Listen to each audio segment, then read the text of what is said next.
మానవత్వానికే మాయని మచ్చ తెచ్చిపెట్టే ఘటన అది. నేటి ఆధునిక యుగంలోనూ సభ్య సమాజంలోనూ రోజు రోజుకు మానవత్వం అయితే మసకబారుతుంది, కనుమరుగైపోతుందంటూ ఆ దృశ్యం మనకు చూపెడుతుంది.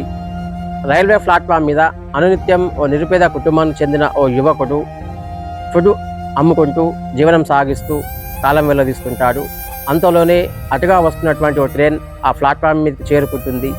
అంతలోనే ఓ ప్రయాణికుడు బాబు ఫుడ్ తీసుకురా అని పిలవడంతో చకచకా వెళ్ళి మరి తన చేతిలో ఉన్నటువంటి ఫుడ్ను ఆ ప్రయాణికునికి ఆ సదరు యువకుడు అందిస్తారు. అప్పుడే ట్రైన్ మూవ్ అవుతుంది. ట్రైన్ వేగం పెరుగుతూ ఉంటుంది. ఆ ట్రైన్ కిటికీలోని ఆ రాడ్లను పట్టుకుంటూ ఆ సదరు యువకుడు సైతం పరిగెత్తుతూ ఉంటాడు. తనకు రావాల్సిన డబ్బులు అడిగేటటువంటి క్రమంలో బ్రతిమలాడుతూ ప్రాధేయపడుతూ ఉంటాడు. సార్, మీకు ఫుడ్ ఇచ్చినందుకు నా డబ్బులు నాకు ఇవ్వండి ప్లీజ్, దయచేసి ఇవ్వండి అంటూ బ్రతిమలాడుతూ ప్రాధేయపడుతూ ఆ రైలు వెంటే పరిగెడుతూ ఉంటాడు.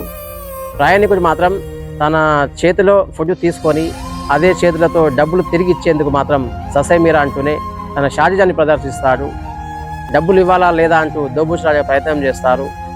అదే క్రమంలో పైశాచిక ఆనందం అయితే పొందుతున్నటువంటి ప్రయాణికుని తీరును చూస్తూ విసిగిపోయి మరీ ఆ ట్రైన్ వెంట పరుగులు పెడుతూ ఉంటాడు ఆ సదరు యువకుడు. అంతలోపే స్టేషన్ ఎంజిన్ రానే వస్తుంది.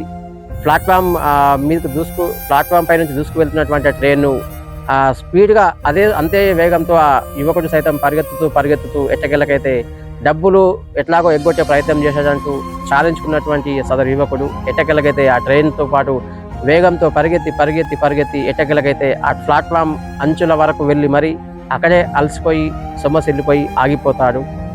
మానవత్వం మసకబారుతున్న వేళ మానవత్వం మాయమవుతుందంటూ ఆ దృశ్యం మనకు చెప్తుంది. ఆ యువకుడి దగ్గర ఉన్నటువంటి ఫుడ్ను తీసుకొని మరి డబ్బులు ఎక్కడో ప్రయత్నం చేయడమే కాకుండా ఆ యువకుడికి వేధింపులకు గురి చేస్తూ ఎంత ప్రాధేయపడ్డప్పటికీ కాళ్ళావేళ్ళ పడి తన డబ్బులు తనకు తిరిగి ఇవ్వాలని బ్రతిమలాడినప్పటికీ కూడా పైశాచిక ఆనందంతో తన శారీరాన్ని ప్రదర్శించిన సదరు యువకుడు మాత్రం ప్రపంచానికైతే కనిపించలేదు. ఆ ప్రయాణికుడు ఎవరైనా సరే ఎక్కడున్నా సరే కాలమే శిక్షించాలి, కాలమే కన్నెర చేసి ఆ యువకుడికి తగిన శాస్తి చెప్పాలి, తగిన బుద్ధి చెప్పాలంటూ కూడా నెటిజన్లు అయితే కోరుకుంటున్నటువంటి పరిస్థితి.